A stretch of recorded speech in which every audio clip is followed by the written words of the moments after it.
Doctor Shyamaprasad মুখার্জির জন্মতিথি উপলক্ষে শনিবার বিশালগড় রাউতখলা যুব সংস্থার উদ্যোগে রক্তদান শিবির অনুষ্ঠিত হয়।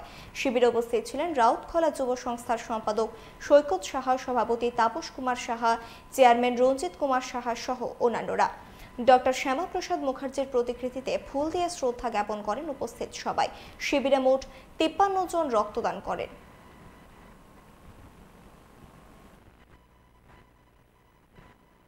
রক্তদান এমন একটি দান যে আমরা বিশেষ করে আমরা অনেকে ভয় পাই যে রক্ত দান করলে আমাদের শারীরিক অনেক ক্ষতি হতে পারে, আমরা দুর্বল হয়ে যেতে পারি, অনেকের অনেক সোর্স থাকে, অভিমত থাকে।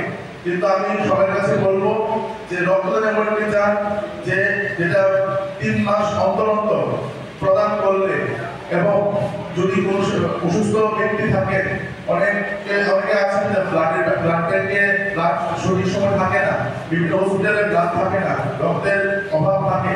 তো আমরা যদি সবসময় আমরা রক্ত ডোনেশন, ব্লাড ডোনেশন ক্যাম্পের মাধ্যমে আমরা রক্ত দান করি, তাহলে আমাদের নিজেদের শরীরও ভালো থাকবে, ফ্রেশ থাকবে এবং আমরা অপর একজন ব্যক্তির সহায়তা করতে পারবো।